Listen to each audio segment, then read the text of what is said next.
Hi,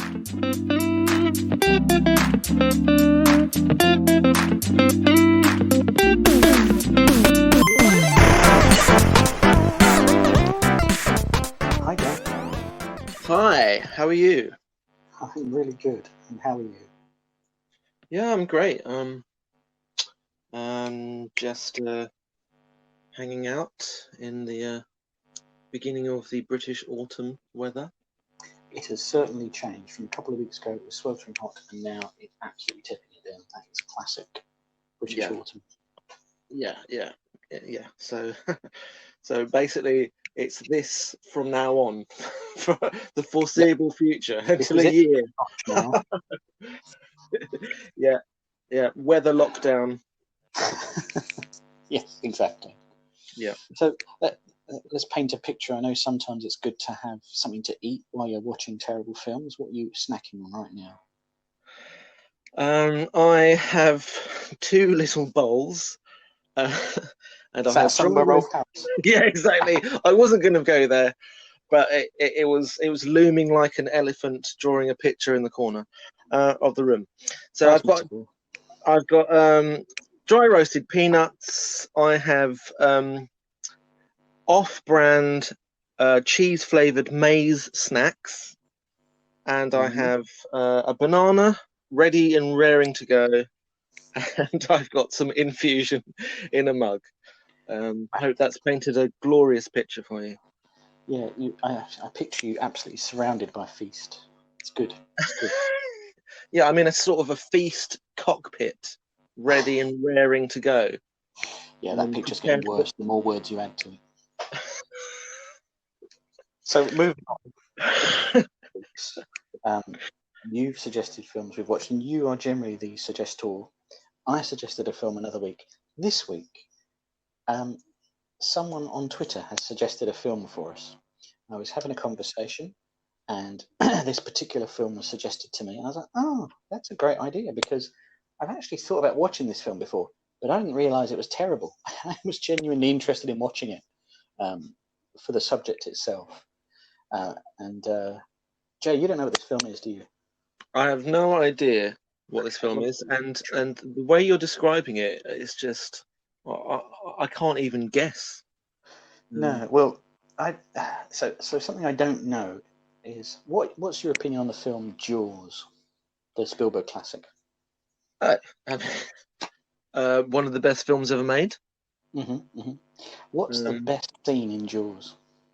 oh, I mean, shall we go to the classic scene where they're all just chit-chatting in the boat and Exactly. I'm so Robert glad. Shaw, yeah, he's talking about his experiences, yeah. So Like a doll's eyes. yeah. Yeah, that scene there. So there, do you recall what Quint is? His long monologue, what he's talking about? He's talking about an American warship that was, I'm assuming, in the Second World War, bombed by the Japanese, and the sailors were all cast overboard, and they were in the water for a long period of time, and then the sharks started, um, Yeah, lunching. Basically, yeah, it was a Yeah, massive tragedy, and you were quite right. It's one of my favourite films in all of cinema.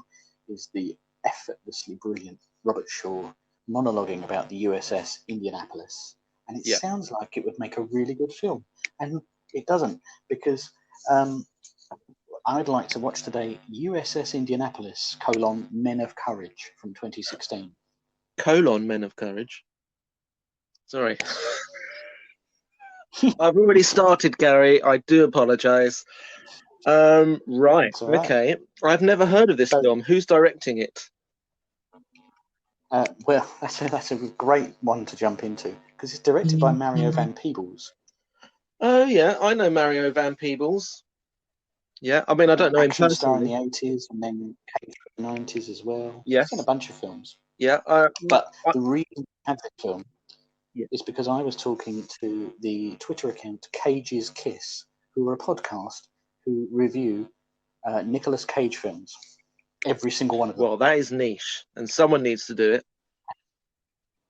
And they suggested a couple of films, and I thought I'd pick this one for the reason I just said. It's in a classic, not bad film, and I've looked it up before, and I thought, I'd really like to know more about that story, and it's gone off my radar. So I'm glad to have the opportunity to watch that now. And it's only 4 years old, so it's bound to have really good special effects. Okay. So shall we do it? Yeah, let's dive in, so to speak. President Truman has chosen you and your crew to lead a highly classified mission. You could save millions of American lives. I am your captain. You are my crew. Our survival is contingent upon functioning as one unit. Yes, sir! Our hero ship delivered the bomb in record time. There's something in the water. Submarine, sir.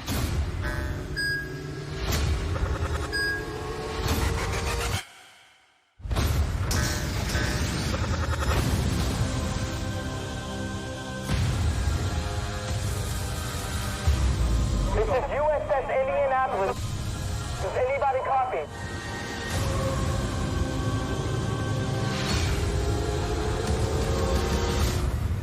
Captain, make it. They might still be out there. Let's go. You think it's just luck? Who lives, who dies? God help all of us when we face an enemy like that.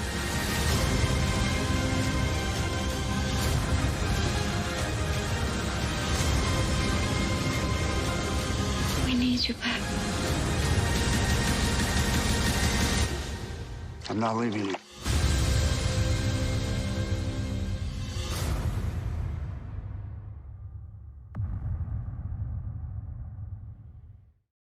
So we just watched USS Indianapolis, Men of Courage, and I think I need to start with a very quick précis of the plot, and then we need to get something out of the way.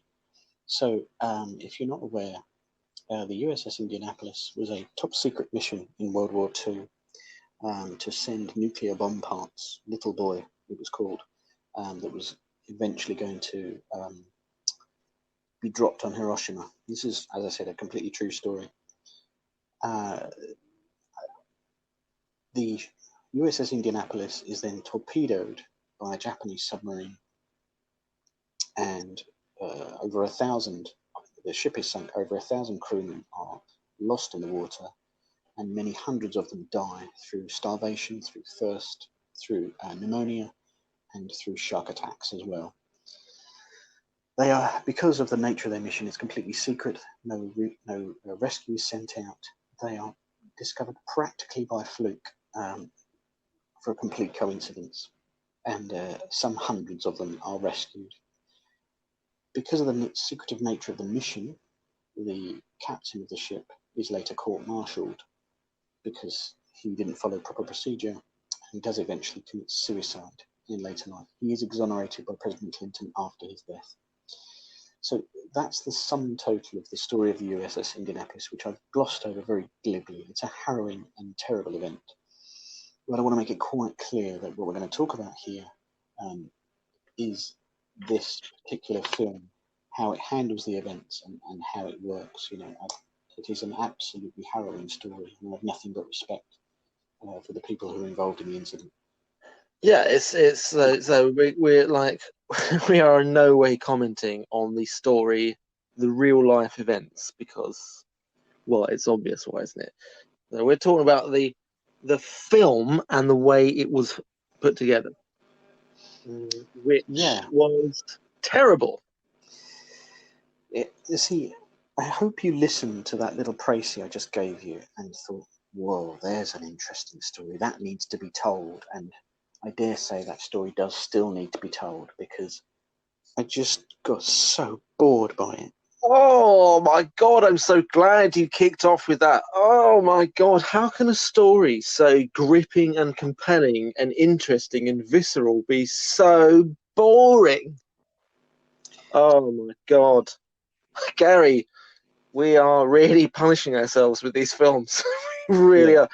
Yeah, It was quite a slog, and we kept reading off the time codes to each other. Just 30 minutes to go. We just kept checking through it, because you get handed an absolute. It speaks so cinematically, the story, and you'll want to tell it out of respect for those that survived and those that died. You're going to want to tell that story, and you want to do it well. And this just makes it look so boring. I mean, as I'm thinking about it now, I'm starting to think that Mario Van Peebles, the director, is some sort of wayward genius, because how can you be handed such an amazing story and turn it into complete dross? It takes a skill, and he succeeded. Yeah, and there's quite a lot of emphasis at the beginning for race. There's a whole race tension angle going on for about 20 minutes. On land, God. nothing to do with the ship. These are sailors just on land, for some reason arguing about segregation and getting into fights. And you think you'd then pay that off, later on in the film by sort of helping each other out across the racial divide, but that doesn't really happen. Oh my God. Yeah. So all the interesting character arcs which we thought were going to happen didn't, and were completely dropped in the water, so to speak. And then and all the obvious stuff which I thought, surely they're not just going to do that kind of cliched crap. They do repeatedly. Yeah. Repeatedly cliches about like the noble warrior, particularly when it comes to like the Japanese. They are straight up stereotypes. Oh my God! Oh my God! I mean, this film is it's almost an insult to the survivors. It is so clunky, and apart from being boring, there's no real characters. There is barely a story. Like there's about an hour's worth in that sort of like middle section when they're in the water, where I remember saying to you that, oh my God, you could edit this water business, them in the water with the sharks. You could get the actual tape and cut it up and throw it in the air and then put it back together again. It would not matter. It was just like no. They weren't plot points. They were just scenes that happened. Shot after shot of men in boats and water and sharks and men. Oh my God! I got shark. I fell into a shark coma. Well, they never built up any of the menace of the scenes, so there was never a sort of, oh my God, the sharks are out there. None of the, oh my God, I'm hungry. None of the, oh my God, I'm thirsty. Oh my God, it's so hot out here, or I'm getting pneumonia at night. It all just happened, and yet you would have thought that our first shot of a shark isn't 49 minutes, and it just drifts past Nicolas Cage. He doesn't even look at it. And then our first shark attack just happens in a second without comment. The guy just whipped off the side, but it's not built up to it. Oh God, yeah. So the ship, the ship sort of gets torpedoed during the night. It's all a bit Titanic, quite frankly. Lots of indistinct bodies falling in water. The ship upends at night, fade to black, and then you open on the daytime, people in water, and all of a sudden, a man gets dragged off under the water by a shark. It's like, well, where did that come from? Hang on a second. We've only just gone into the water. This film is appalling. This film is really, really bad. And we say this every week. I think this is one of the worst films we've watched so far. This film is so bad.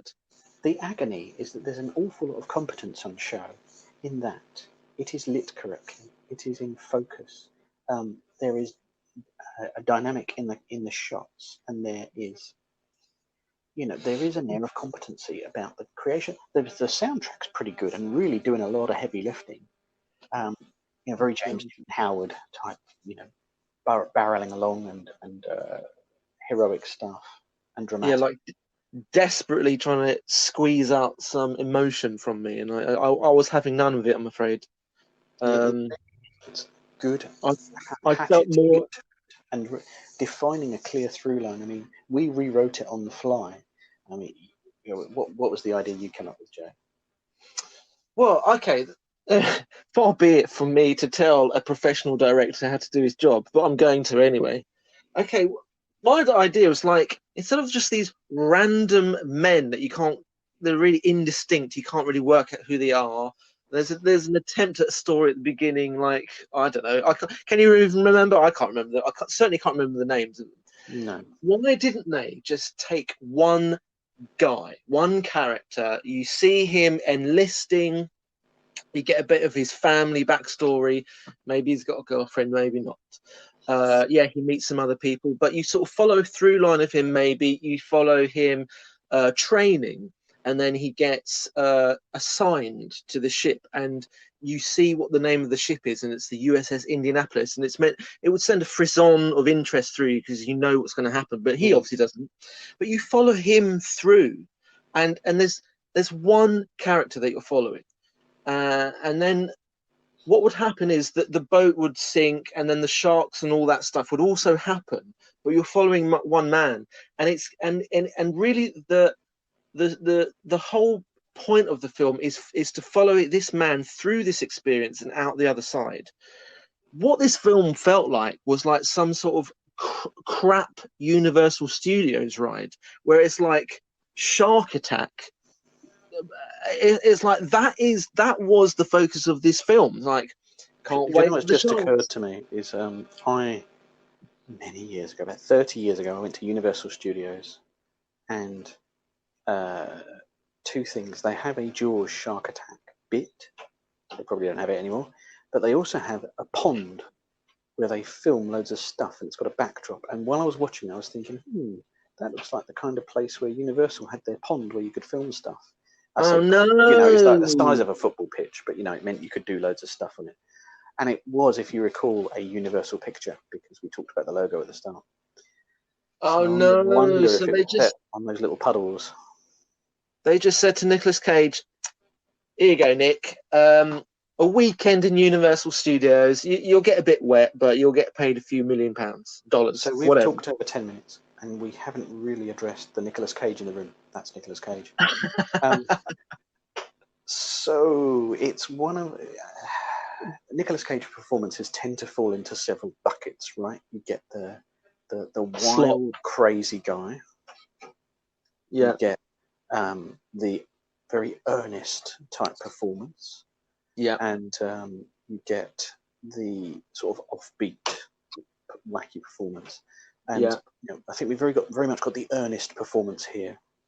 Oh my God, Ernest! It was like he was barely awake. It was like he was earnest to the point of being comatose. Well, his hair was very earnest. That was for sure. That was a very dark, earnest colour that looked like it might run in the seawater. I'm pretty sure I saw some of that dye running in some of those scenes. Just saying. Yeah, it could be. I also thought, as some of you will remember, our review of Trouble in Beverly Hills, where Frank Stallone clearly wasn't available for filming. I don't think Nicolas Cage was available for a lot of this, because he spends a lot of the film on screen with about 2 or 3 people at a time. Yeah, and if he's talking to some other people, it's always off camera. Like Yes. it cuts to someone else. Yeah, they basically took him to a paddling pool with about 5 actors and just said, "Read these lines." I mean, I'm pretty sure that's what happened. Yeah, I mean, speaking of talking off camera, a large device is Nicolas Cage writing letters to his wife, which has whole chunks of stuff that should be redacted out of a military letter. Oh, we're just having a bit of a sail across here. He says, we're going to go here, and these are the coordinates, and this is what we've got in our big hold area. Yes, yeah, it's got a nuclear weapon in it. It's fine. Just don't tell anyone. Yeah. It probably secret, but whatever. Yeah, that's a real example of how leaden and clunky this film is. You have to insert these terrible narrative devices such as, "I'm writing a letter to my wife, so I can explain the plot to you." And there's there's scene after scene of this. Let me explain things to you, like the guy in the engine room who explains how sharks work, and you just think, I wonder why you're doing this. And actually, oh yeah, every 5 that, minutes. but you need to earn that. And I think if you'd have done that in the water when they're circling, you would have just had. And I know we're going to echo Quint in Jaws doing this, but just talking about them while the sharks are circling the rafts and saying, they're just circling for now, they're playing with us, they're toying with us, you know why? Because they got this instinct, because they're like this predator. That would have been so much more dramatically satisfying. And yet, sharks circle around these guys without a comment. Nobody mentions it. Just taking it for granted. They kept foreshadowing the sharks every 5 or 10 minutes with like, oh, shall we mention a shark? Oh, there's a picture of a shark. Oh, there's some shark teeth in the background. But then when the sharks actually arrive, it's like, what a waste. Boring. Such a build-up for very little. But talking about Nicolas Cage is talking to his wife every 5 minutes as a voiceover. It did mean that we get to see the opening shot of him, which is him staring down the barrel of the camera. Yes. With extreme close-up, talking to the audience about some random thing. This is not Dominic Cage. This is Cage Max. It just made him look mental. Yeah. So if you like Cage, then that's a particularly good moment for you. But I would say the good Cage moments are few and far between. Yeah. Well, you know, he has a good scene where he has to sort of share a can of Spam out, which I have to say probably happened, but you know, him serving it is quite fun and well worth committing to celluloid.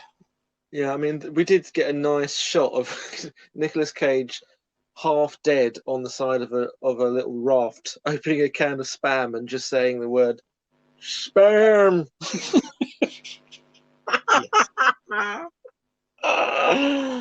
Which, you know, is probably worth the entrance fee, really. Yeah, and the Spam board should definitely sign him up to do YouTube mid-rolls. Spam. Cage. Spam. Both 4-letter words. I can see it now. Spam Cage. Spam Cage. Yeah, limited edition. Get yours now.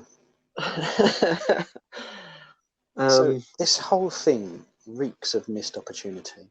You have an absolutely gripping, powerful, interesting story that really needs telling, and you just fumble it with the most pedestrian and boring procedural story that needs a good 40 minutes hacked out of it, and exactly, properly building the tension to these moments. On that theme, I've just got a couple of little quotes here from just perusing the internet for reviews of this film, and lo and behold, they're all terrible. So the Hollywood Reporter says, this slapdash war movie does not do justice to its compelling subject matter. So that is exactly what we're saying.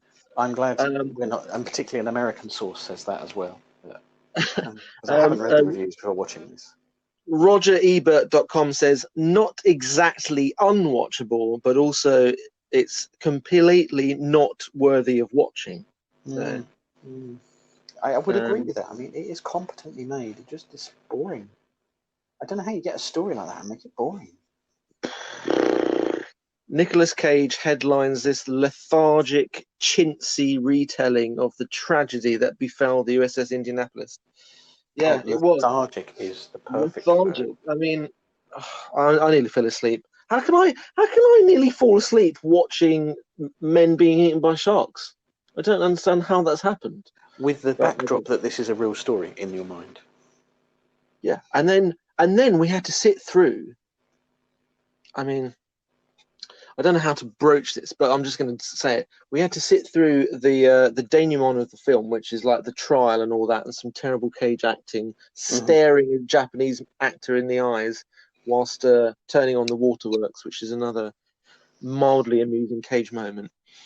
But then when just before the credits or during the credits, you get real stories from the real men who are there, and they are speaking for about a minute or so, and those little snippets that they talk about are more interesting than the 2+ hours that we've just been watching. And my first thought was like, well, why didn't they film that? I mean, that's 100% accurate. These two, quite elderly veterans pop up and tell you real horrific stories for about 10 seconds. And you go, oh, my God. I would have just pointed a camera at whoever's still with us or whoever can still, has some diary entries we can read and just film that, because it makes a much better tribute to what happened. Yeah, well, one man's talking about you gotta punch them in the eyes, and then when you punch them in the eyes, they fall down into the water, and then show that.